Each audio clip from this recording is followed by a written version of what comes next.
La semaine passée, on a vu dans 1 Corinthiens, le chapitre 5, on a vu que Paul, il était choqué.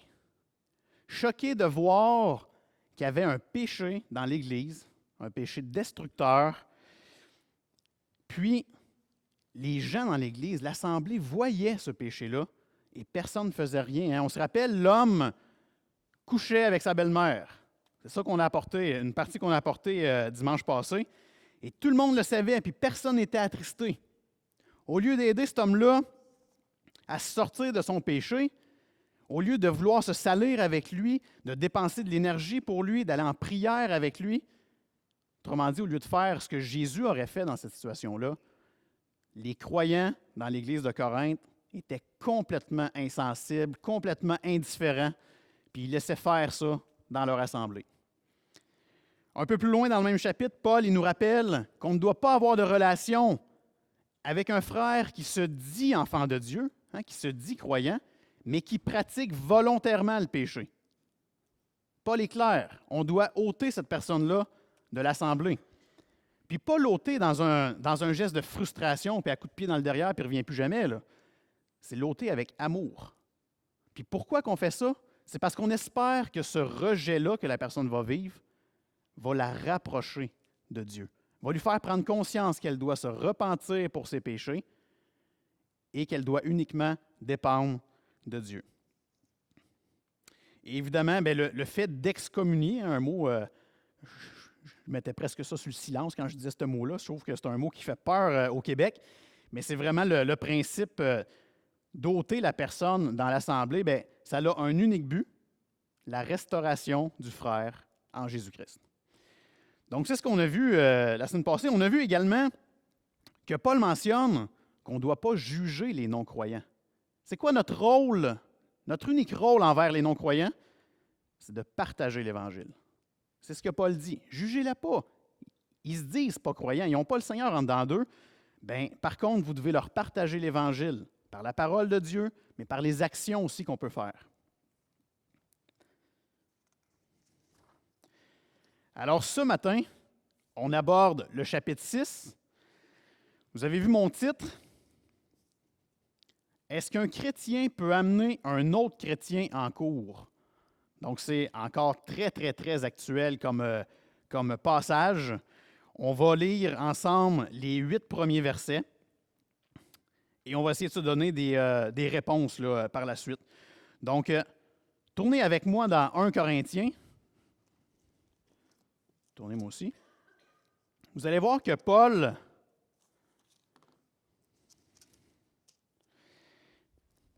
encore une fois, il n'est pas doux ce matin. Là. Je ne veux pas que vous pensiez là, que c'est... en vrai, c'est rempli d'amour, mais à la dure. Et puis, il enseigne quelque chose qui est difficile. La semaine passée, c'était un peu difficile parce qu'il y avait des mots qu'il fallait aller en grec pour bien saisir la portée des mots. Aujourd'hui, ce n'est pas à ce niveau-là. Aujourd'hui, c'est plus que Paul y amène quelque chose qui va peut-être un petit peu à contre-courant de ce qu'on vit dans l'Église ou de ce qu'on vit dans la société en général. Et Paul nous demande de renoncer à quelque chose. Puis si on le fait, c'est un peu contre-culturel. Donc la culture d'aujourd'hui nous dit de le faire, mais la Bible nous dit d'autres choses à ce sujet-là. Fait qu'on va regarder ça ensemble. Donc tournez. On est rendu au chapitre 6, 1 Corinthiens chapitre 6. On va lire les versets 1 à 8. Verset 1. L'un d'entre vous, lorsqu'il a un différend avec un autre, ose-t-il plaider devant les injustes et non devant les saints? Ne savez-vous pas que les saints jugeront le monde? Et si c'est par vous que le monde est jugé, êtes-vous indigne de rendre les moindres jugements? Ne savez-vous pas que nous jugerons les anges? Et nous ne jugerions pas à plus forte raison les choses de cette vie? Si donc vous avez des différends pour les choses de cette vie, ce sont des gens dont l'Église ne fait aucun cas que vous prenez pour juges. Je le dis à votre honte. Ainsi, il n'y a parmi vous pas un seul homme sage qui puisse prononcer un jugement entre ses frères. Mais un frère plaide contre un frère, et cela devant des infidèles. C'est déjà certes un défaut chez vous que d'avoir des procès les uns avec les autres. Pourquoi ne souffrez-vous pas plutôt quelque injustice? Pourquoi ne vous laissez-vous pas plutôt dépouiller? Mais c'est vous qui commettez l'injustice et qui dépouillez, et c'est envers des frères que vous agissez de la sorte. On va prier. Seigneur grand Dieu, ce matin, tu nous apportes encore une fois un message tranchant, un message où il n'y a pas deux réponses. Et ça fait partie de ta parole, Seigneur. Donc, on doit l'accepter. On ne comprendra peut-être pas toutes les nuances, mais Seigneur Dieu, par la foi, on veut marcher dans tes pas et on veut avancer avec ce que tu nous dis dans ta parole, parce que ta parole est la vérité. Seigneur, je te demande d'ouvrir nos cœurs ce matin à cet enseignement-là, qu'on puisse ressortir d'ici en voulant appliquer ces passages-là dans notre vie. Et on sait, Seigneur, que tu vas nous faire du bien ce matin. Merci pour tout ce que tu fais pour nous. C'est au nom de ton Fils Jésus que je te prie, Seigneur Dieu. Amen. Donc, dans les versets 1 à 8, on voit que Paul y apporte, ou plutôt il dénonce un problème au niveau des poursuites judiciaires. Pas n'importe quelle poursuite judiciaire, les poursuites judiciaires entre chrétiens. Ça ne peut pas plus nous toucher là, ce matin. Donc, quand on lit les 8 versets, et croyez-moi, je les ai lus souvent dans la semaine, il y a 4 questions qui nous viennent en tête, qu'on va essayer de répondre aujourd'hui ensemble. Je les ai mis à l'écran. Première question, est-ce que Paul est en train de dire que les chrétiens ne devraient pas aller en cour pour porter plainte ou se défendre contre des non-chrétiens? Deuxième question, est-ce que Paul interdit aux chrétiens de porter plainte contre un autre chrétien au civil? Troisième question, quelle serait donc la bonne manière de gérer des conflits entre chrétiens?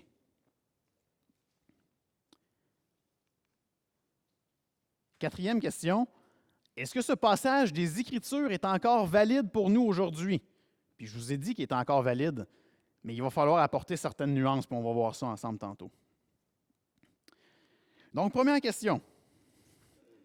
Est-ce que Paul est en train de dire que les chrétiens ne devraient pas aller en cour pour porter plainte ou se défendre contre des non-chrétiens?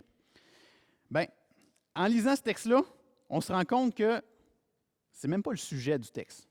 Paul ne parle aucunement des procès en cours entre chrétiens et non-chrétiens. Il parle uniquement des procès entre chrétiens et chrétiens. Le sujet, c'est celui-là aujourd'hui. Et Paul serait très mal placé pour dire qu'un chrétien ne peut pas aller en cour contre un non-chrétien ou qu'on ne peut pas aller se défendre en cour, parce que lui-même, il est allé se défendre en cour. Puis on voit ça dans Acte 25, je vous l'ai mis à l'écran, Acte 25, versets 10 à 12. Paul, il est devant un paquet de monde, puis il se fait poser plein de questions, puis un piège par-dessus un autre. Et Paul dit, « C'est devant le tribunal de l'empereur que je comparais, et c'est là que je dois être jugé. Je n'ai fait aucun tort aux Juifs, comme tu le sais très bien. Si j'ai commis une injustice ou un crime digne de mort, je ne refuse pas de mourir. Mais si leurs accusations contre moi sont fausses, personne n'a le droit de me livrer à eux. J'en appelle à l'empereur. » Dans d'autres versions, il dit « J'en appelle à César. Je veux aller voir César directement pour me faire juger. Puis je veux aller exposer mes faits. » Donc Paul permet qu'on puisse aller se défendre. Dans ce cas-ci, c'est contre des non-croyants. Encore là, on va voir tantôt si c'est la seule issue possible dans des cas comme celui-là. Évidemment, non, on peut voir autre chose. Mais dans ce cas-ci, Paul a dit, là, j'y vais, j'en appelle à César pour me défendre. Donc, le scandale non plus, ce n'était pas le fait qu'elle n'allait pas en cour parce que les juges puis la cour de l'époque n'est pas capable de rendre des jugements corrects. C'est faux, ça aussi. Les gens, là, à ce moment-là, avaient une certaine formation pour être capables de rendre des jugements qui ont de l'allure. Le scandale dans les versets 1 à 8, c'est le fait que les chrétiens sont incapables de régler leurs affaires entre eux. Puis ça fait en sorte, puis en plus, c'est des affaires peu importantes, là. On va le voir tantôt, on va décortiquer les versets, mais ils ne sont pas capables de régler entre eux des affaires peu importantes. Et ça ça fait en sorte que leur témoignage dans la société il est atteint. Et Paul le remarque ça, il dit, c'est donc bien bizarre ce que vous faites là, les gens vous regardent, puis ça n'a comme pas de bon sens. Fait qu'on parle vraiment dans les versets 1 à 8 des procès entre chrétiens, entre gens qui se disent croyants. La question 2, est-ce que Paul interdit aux chrétiens de porter plainte contre un autre chrétien au civil? Et là, je dis civil. Il faut bien que vous compreniez comment ça fonctionne, toutes les histoires de droit. Il y a une distinction majeure à faire entre le droit civil et le droit criminel. Puis là, je ne suis pas avocat, je travaille pour la Sûreté du Québec, je sais certaines affaires, je suis allé m'informer aussi. Je vous apporte quelque chose pour que vous compreniez bien la différence. Au Québec, puis dans certaines époques et dans certains pays, il y a deux types de droits. Il y a habituellement le code civil. Donc, le code civil, c'est des conflits interpersonnels, des plaintes, des infractions mineures, des résolutions de conflits minimes au niveau du civil. Et on a également le code criminel. Où est-ce que là, le code criminel, on parle de choses, d'actions graves. Où est-ce que, comment qu'on répare l'action grave? Bien, c'est soit en allant en prison, ou soit dans d'autres pays, comme les États-Unis ou d'autres pays, la peine de mort. Donc ça, c'est au niveau des actions criminelles. Je vous ai mis une définition à l'écran des deux types de droits. Donc, droit criminel, j'ai pris ça sur l'Association canadienne des juges des cours supérieures du Canada. Je ne l'ai pas inventé. Droit criminel, ça concerne les actes qui visent à nuire intentionnellement à des personnes, mais qui, dans un sens plus large, sont des infractions contre nous tous. Et le droit civil, ça porte sur les différends qui opposent des parties privées ou sur des actes ou omissions empreints de négligence qui causent un préjudice à autrui. Contrat, terrain. Moi, je lisais ça, je ne comprenais rien. Fait que j'ai décidé de vous apporter des appels concrets que j'ai reçus dans ma vie. Par exemple, si quelqu'un me dit, quand il m'appelle, puis il me dit « Hey, là, il y en a un qui s'en vient, là, il m'a dit qu'il viendrait me trancher à la gorge puis qu'il me tuerait. » Bien, menace criminelle. On envoie la police, on ne prend pas de chance. Ça, c'est vraiment dans le code criminel qu'on voit ça. Et la personne qui a fait ces menaces-là est passible de prison, de conditions à respecter. Donc, il y a plusieurs possibilités. Si, par exemple, la personne, elle m'appelle et elle me dit, une femme, exemple, qui me dit « Ouais, je viens de me faire traiter de bon à rien. » Ben, tu sais, ça arrive souvent des appels de même. Et là, j'ai choisi bon à rien, mais il y a plein d'autres mots qui peuvent venir avec ça. Si, par exemple, un homme m'appelle et me dit « Ouais, mon voisin, il met toute sa neige dans ma cour. » En juillet, c'est un peu bizarre. Mais l'hiver, bien encore là, les deux choses que je vous ai apportées, c'est ce qu'on appelle du civil. On n'envoie pas les policiers pour ça. Ce n'est pas dans le code criminel, c'est vraiment le code civil. Des avocats pourraient tenter de régler ça. Habituellement, ça se règle soit par des mises en demeure, donc des lettres qu'on envoie à la personne puis qu'on dit « mets plus ta neige sur mon terrain », ou idéalement, ça se règle à l'amiable. Il existe depuis pas longtemps à Shawinigan, il existe une association qui permet de régler des conflits de ce genre-là. Donc, bien souvent, ça arrive des fois que les policiers y vont, puis ils disent, bien, connaissez-vous, je pense que c'est Commun Accord ou une association qui existe à Shawinigan, et puis eux rencontrent les gens, les deux parties, puis ils essayent de faire en sorte qu'ils s'entendent pour trouver une réponse commune. Puis, l'histoire de la neige en juillet, bien, si ça arrive vraiment un 5 juillet que quelqu'un me dit « J'ai de la neige sur mon terrain, c'est mon voisin qui a mis ça là », bien, souvent, j'envoie l'ambulance parce qu'il y a peut-être quelque chose qui tourne pas rond. Ça arrive des fois aussi, là. OK. Donc, on n'ira pas trop vite, par exemple, là. Alors voilà, je vous ai fait une petite différence entre ce qui est le criminel et ce qui est le civil. Paul, dans les versets 1 à 8, il parle du civil. Il parle de choses de moindre importance. Dans l'époque de Paul, il existait aussi deux types de lois. On avait la loi privée, qui s'appelait à ce moment-là « Lus Publicum », et la loi publique, Lus Publicum, qui contient le code criminel, et la loi privée, lus privatum, qui constituait des plaintes personnelles envers d'autres gens. Et ce que Paul dit aux Corinthiens ici est très clair.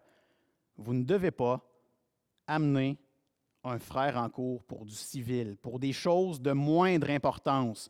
Puis dans le verset 2, on disait, ne savez-vous pas que les saints jugeront le monde, et si c'est par vous que le monde est jugé, êtes-vous indigne de rendre les moindres jugements? Et en grec, moindre jugement, ça signifie cause insignifiante. Et dans plusieurs versions de Bible que j'ai vues, il marque le mot.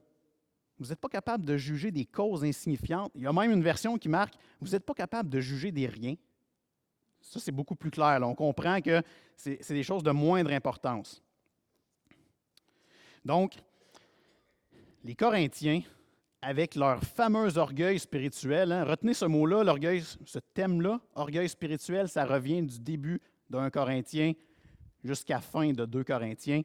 C'est ce qui caractérise les Corinthiens et cet orgueil-là, cette espèce de sentiment de supériorité-là, qui a fait en sorte que ça a créé des clics. Dans les premiers chapitres, on voyait ça. Qui a fait en sorte qu'ils n'écoutaient même plus Paul, ce qu'il apportait. Ce qui a fait en sorte qu'ils étaient complètement indifférents de la misère spirituelle de leurs frères et sœurs.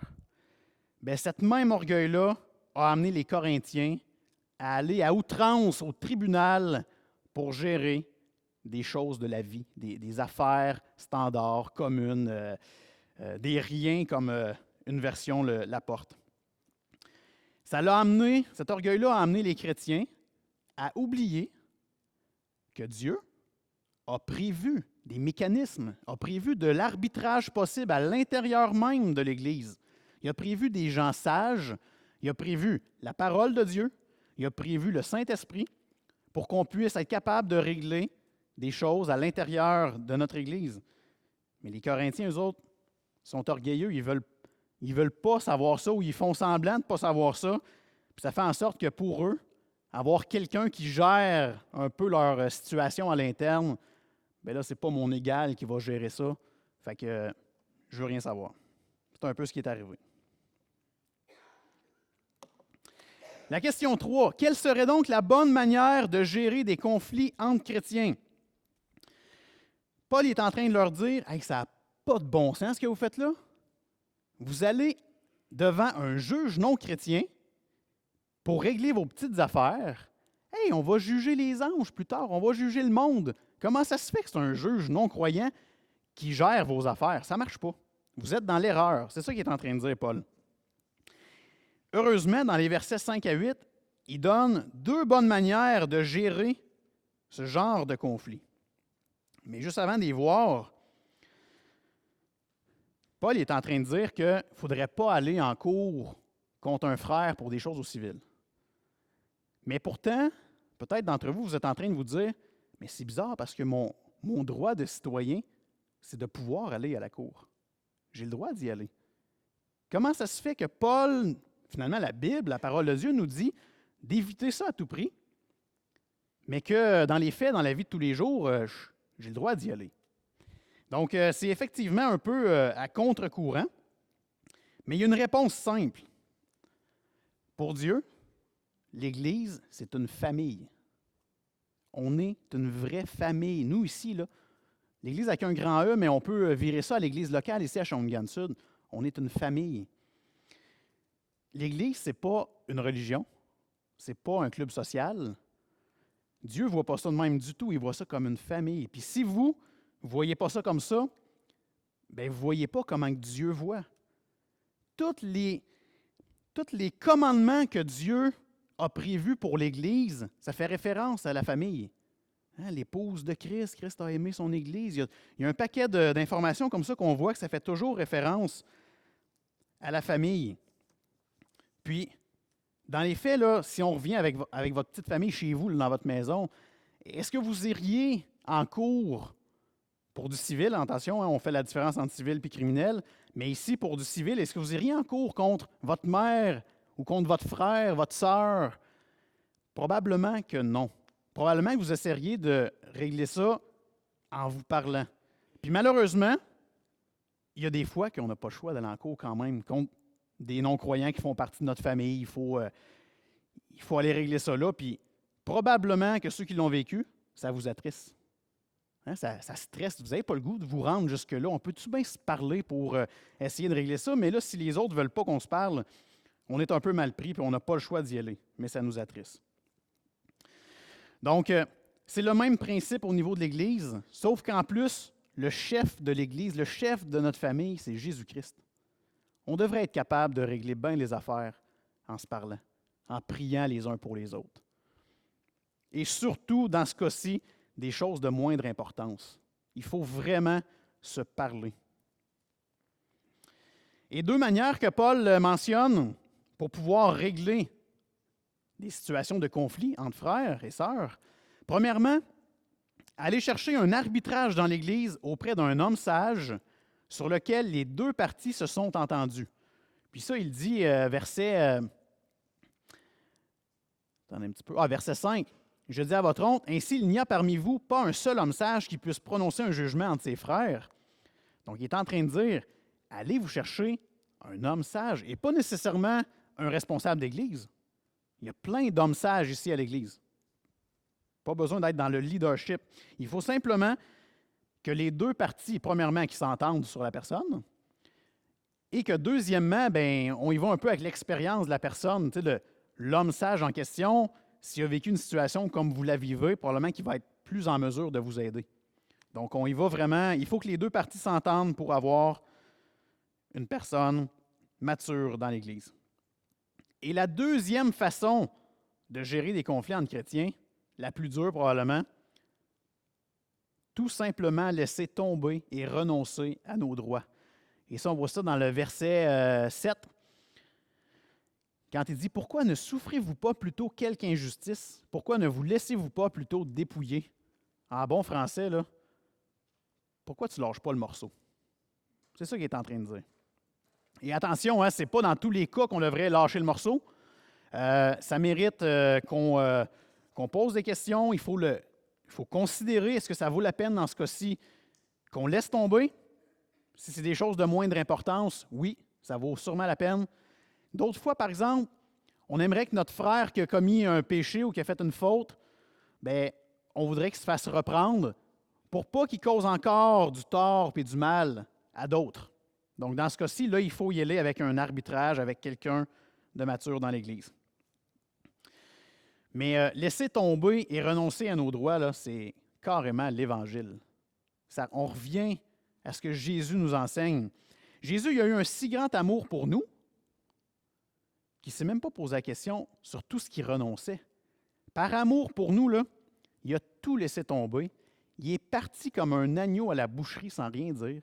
Il est allé mourir sur la croix pour nous, puis il est devenu pendant un instant séparé de Dieu, alors que c'est nous qui aurions dû être séparés de Dieu. Jésus a fait ça pour nous. Il a renoncé à tout pour prendre soin de nous. Et puis ce matin, s'il y a des gens qui sont ici et qui n'ont pas encore bénéficié de cet amour-là que Jésus a eu pour nous, cet amour qui fait en sorte que Jésus nous réconcilie avec Dieu. La seule manière d'avoir accès à Dieu le Père, c'est par Jésus. La Bible est claire. Si vous n'avez pas encore vécu ça, gênez-vous pas à venir me voir à la fin. Je suis là, on a des placiers qui étaient là tantôt aussi. Des gens que vous connaissez peut-être dans l'Église. Posez des questions. Comment ça que j'ai l'impression que je n'ai pas Jésus dans mon cœur, mais j'aimerais ça l'avoir? Venez nous voir, ce n'est pas gênant de poser la question. On va discuter ensemble. Donc bref, 1 Corinthiens 6 au complet, mais les parties qu'on a vues, les 8 premiers versets, c'est simplement vivre l'Évangile en lien avec les plaintes au civil, les poursuites au civil. Des fois, il faut laisser tomber. Question 4. Est-ce que ce passage des Écritures est encore valide pour nous aujourd'hui? Et là, c'est le bout que j'ai passé à peu près toute la semaine à essayer d'apporter ça pour que ce soit le plus compréhensible possible. Mais comment on applique aujourd'hui ces passages-là où est-ce qu'on ne doit pas porter plainte contre un frère au civil? C'est quand même contre-culturel. Heureusement, on n'est pas aux États-Unis. Mais si j'apportais ce message-là aux États-Unis ce matin, probablement que je recevrais des tomates ou quelque chose, là. Parce que eux autres, dès qu'ils ont une possibilité de porter plainte, bien, ils portent plainte. C'est ancré en eux. Ils vivent de même. Ça fait presque partie de leur valeur, malheureusement. Heureusement, ici au Québec, il y en a qui portent plainte rapidement pour des choses de moindre importance, mais ce n'est pas la majorité. Mais quand on apporte quelque chose à l'Église, puis c'est contre-culturel, je vous donne un exemple, le voile pour les femmes. Est-ce qu'il faut tout de suite dire « Ah non, hey, écoute, ça n'a pas rapport avec ma culture d'aujourd'hui, on floche cette partie-là de la Bible et on avance. » Ben non, il faut prendre le temps de voir, bon, qu'est-ce que Paul a voulu dire dans cette situation-là? Qu'est-ce que Jésus a voulu dire? Est-ce que ça en parle ailleurs dans la Bible? Puis est-ce que j'ai une plus-value à le faire ou à ne pas le faire? Est-ce que devant Dieu, est-ce que je fais un péché en ne faisant pas ce que Paul me demande ou en faisant ce qu'il ne me demande pas? Il faut se poser un paquet de questions. Dans ce cas-ci, bien, on veut écouter ce que la parole nous enseigne. Fait qu'on, pas juste les 8 versets, mais toute la Bible, d'un couvert à l'autre. Et c'est là qu'on peut certainement apporter au moins 7 nuances. C'est pas moi qui les ai inventées, mais il y a certaines affaires que je suis tout d'accord avec ces 7 nuances-là. Il y a sûrement d'autres possibilités où est-ce que, après avoir tout essayé, malheureusement, la seule solution possible, c'est d'aller en cours contre un frère. C'est une partie qui est très, très mitigée aujourd'hui. Les théologiens sont tous à couteau tiré sur ce passage-là. C'est pour ça, quand je me suis fait dire tantôt, tu savais-tu que tu apportes un des messages les plus difficiles? Bien, c'est parce qu'on lit des commentaires bibliques et on fait « Tabarouette, lui dit ça, lui dit ça. Où c'est que je me retrouve là-dedans, moi? » Là? Fait que je vous apporte ce que les théologiens ont tendance à dire, mais ça a bien du bon sens, vous allez voir. Donc, cette nuance, où est-ce que amener un frère en cours, bien, ça peut être possible? La première, on l'a dit tantôt, toute infraction au code criminel. Puis, Paul, il parle des procès qui touchent les affaires civiles, les petites affaires de la vie, pas les grosses affaires. Puis, écoutez, vous n'avez pas besoin d'être très connaissant avec le droit pour savoir qu'il y a des choses que tu fais, je n'irai pas en cours pour ça, puis d'autres que tu ferais, on ne peut pas laisser ça aller.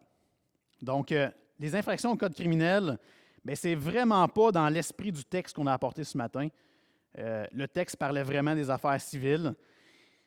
Et quand il s'agit d'actes criminels, bien, la parole de Dieu nous enseigne à aimer l'abuseur et les victimes présentes ou potentielles.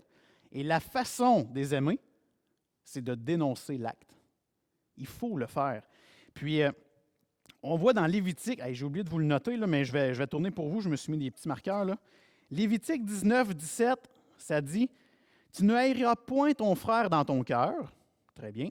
« Tu auras soin de reprendre ton prochain, mais tu ne te chargeras point d'un péché à cause de lui. » Tu ne te chargeras point d'un péché. Dans d'autres versions, c'est tu ne garderas pas un péché secret pour toi. Tu ne vas pas prendre la faute de ton frère pour le cacher. Juste avant, il dit tu dois reprendre ton frère. Donc, il y a des mécanismes pour le faire. Des fois, c'est du 1 à 1.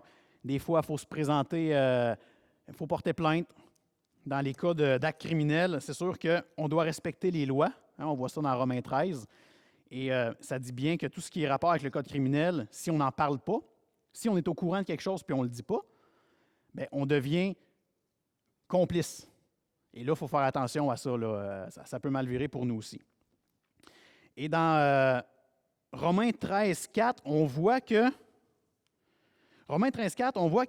faut confier les cas aux magistrats, donc aux avocats, aux responsables qui vont mettre un jugement. Et Romains 13, 4, ça dit « Le magistrat est serviteur de Dieu pour ton bien. » Donc l'avocat, finalement, à ce moment-ci, il est serviteur de Dieu pour ton bien. Mais si tu fais le mal, crains, car ce n'est pas en vain qu'il porte l'épée, étant serviteur de Dieu pour exercer la vengeance et punir celui qui fait le mal.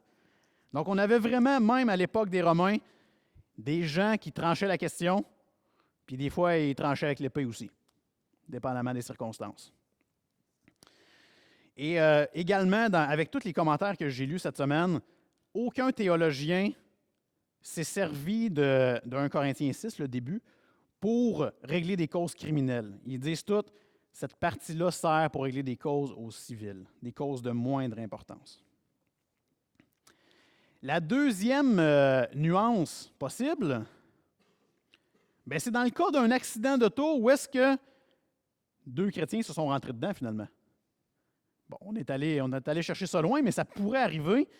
Les deux compagnies d'assurance ils ont besoin qu'un tribunal tranche pour savoir qui va payer, quoique là, la loi change présentement, mais en gros, ça pourrait arriver. Tu fonces dans quelqu'un, c'est un chrétien, puis l'autre chrétien, il dit ben là, ça n'a pas de bon sens, moi, il y a une perte de 25 000 ou j'ai juste ma tête, tout le reste de mon corps ne fonctionne plus. Bien là, c'est normal d'aller auprès de nos assurances, puis eux, ils s'en vont en cours pour déterminer tout ça. Écoutez, c'est hypothétique, mais je l'apporte quand même.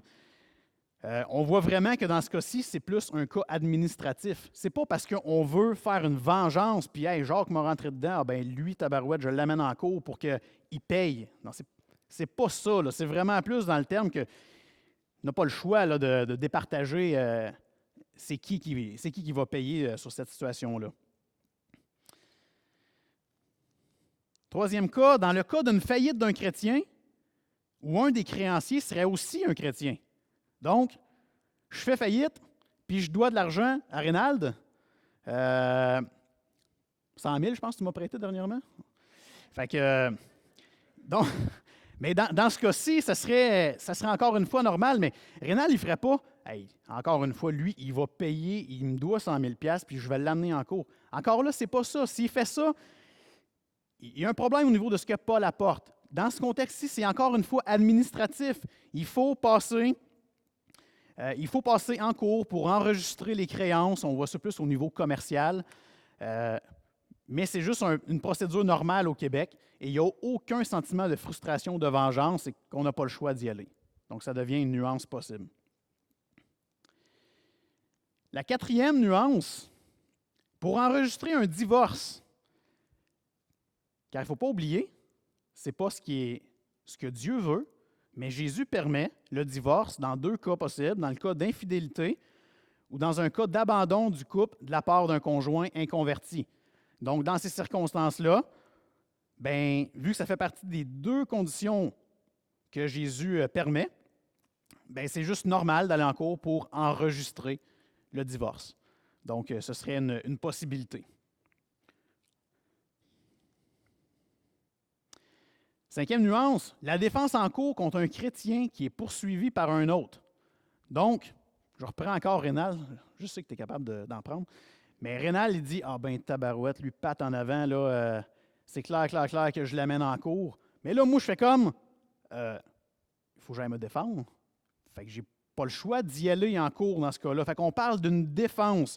Et Paul, dans 1 Corinthiens 6, c'est vraiment, moi, je ne dois pas amener quelqu'un en cours pour des petites affaires. Mais si je me fais amener en cours par un frère, bien, j'ai le droit d'aller me défendre.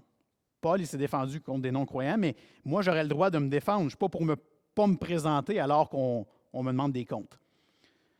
Fait que c'est vraiment, dans ce cas-ci, bien, ce qui est interdit, c'est de poursuivre entre chrétiens, mais pas se défendre.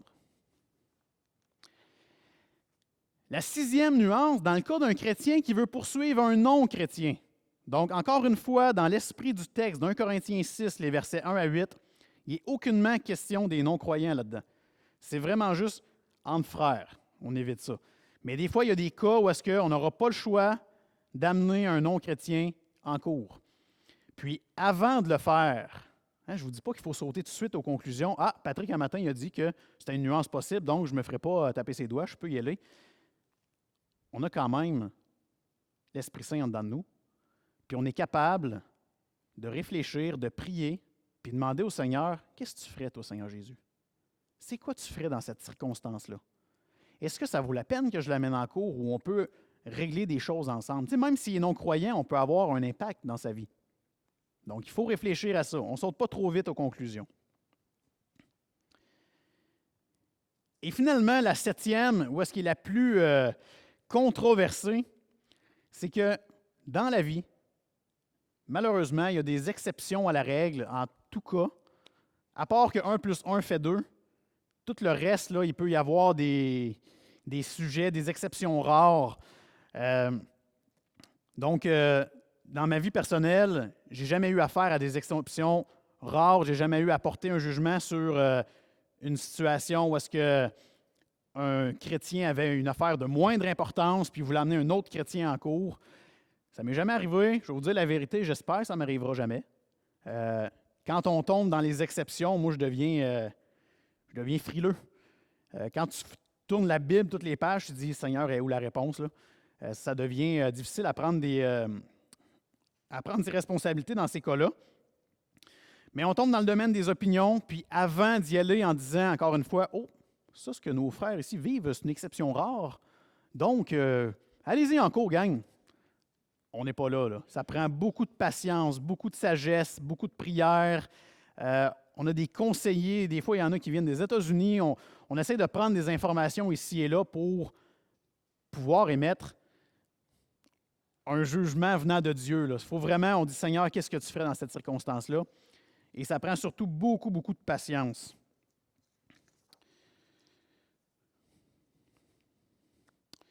Et si jamais un jour j'ai à prendre une décision avec des exceptions rares comme ça, bien là, ou même vous, là, des fois, là, vous vous dites « Aïe, aïe, j'y vas-tu pas en cours? » Puis finalement, vous décidez d'y aller après beaucoup de patience, beaucoup de prière.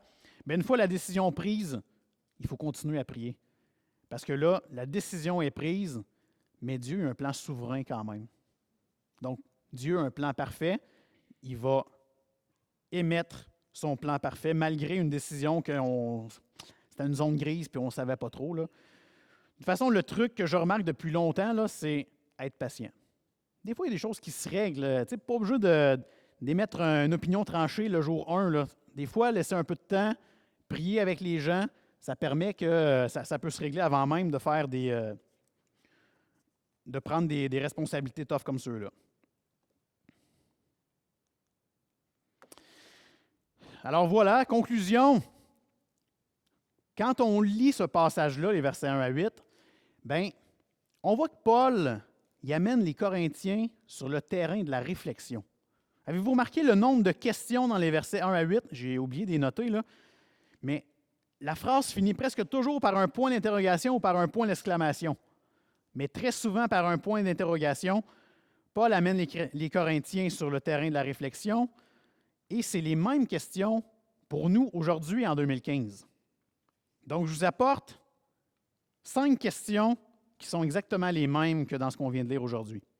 La première, doit-on faire appel à des incroyants pour juger des choses de peu d'importance entre chrétiens? Je vous laisse réfléchir. On ne répondra pas tous en cœur. La deuxième question, est-ce acceptable que des personnes appelées à juger le monde et les anges se traînent en jugement pour des choses de cette vie? Troisième question, ne devrait-on pas faire appel à un chrétien sage pour nous aider à régler un différend? Quatrième question, au lieu de se battre, ne devrait-on pas plutôt lâcher le morceau, quitte à subir une perte? Et cinquième question, comment Jésus agissait-il dans de pareilles circonstances? Puis pour cette question, bien, souvent on retourne dans la parole de Dieu et prenons le temps de lire un passage que je vous ai mis à l'écran qui nous montre comment nous aussi, si notre estime est en jeu, comment on devrait réagir. Puis on voit ça dans Philippiens 2, les versets 5 à 8. C'est la version français courant pour que c'était plus facile à comprendre les mots, là. Mais allons-y, donc je vous lis ça. « Comportez-vous entre vous comme on le fait quand on connaît Jésus-Christ. Il possédait depuis toujours la condition divine, mais il n'a pas voulu demeurer de force l'égale de Dieu. Au contraire, il a de lui-même renoncé à tout ce qu'il avait et il a pris la condition de serviteur. Il est devenu homme parmi les hommes, il a été reconnu comme homme, il a choisi de vivre dans l'humilité et s'est montré obéissant jusqu'à la mort sur une croix. » Quand on lit ça, on ne peut pas faire autrement de faire « Aïe, aïe, je suis prêt à renoncer à tout ce que j'ai. Je suis prêt à être un serviteur de Dieu. » Est-ce que je suis prêt à vivre dans l'humilité? Est-ce que je suis prêt à être obéissant jusqu'à la mort? Tu sais, ce qu'on a vu ce matin, là, bien souvent, là, quand on est visé par une poursuite ou un frère qui nous en veut pour quelque chose, c'est quoi notre réaction? Est-ce que c'est de Ah, gars, Seigneur, je te laisse entre les mains? Ou c'est Hey, je ne me laisserai pas faire, moi, ça ne marchera pas, là. Que c'est ça, cette affaire-là? Moi, je vais y montrer c'est qui mène là, dans cette situation-là. Quelle réaction qu'on a? Quelle réaction aurait eu Jésus? Bien évidemment, on le voit là. Il s'est dépouillé. Il a laissé tout aller parce que la victoire n'est pas sur terre, elle est au ciel, pour l'éternité. C'est ce que Jésus avait compris et c'est ce que nous devons comprendre. Et puis ce matin, si vous n'avez pas encore pris la décision de suivre Jésus, bien, c'est le moment de le faire. Vous voyez comment il réagit dans la vie de tous les jours. C'est pas facile de dire « Seigneur, je veux te suivre », puis ça va faire en sorte que mon orgueil va en manger un méchant coup, mais je veux te suivre pareil. Parce que je le sais que la victoire est au ciel. Donc, gênez-vous pas à prendre cette décision-là aujourd'hui.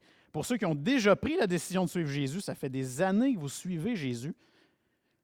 Êtes-vous prêts à vivre en étant plus humble, en vous dépouillant dans des circonstances difficiles?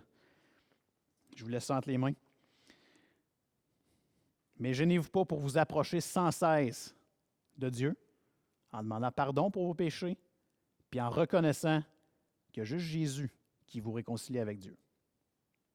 On va prier.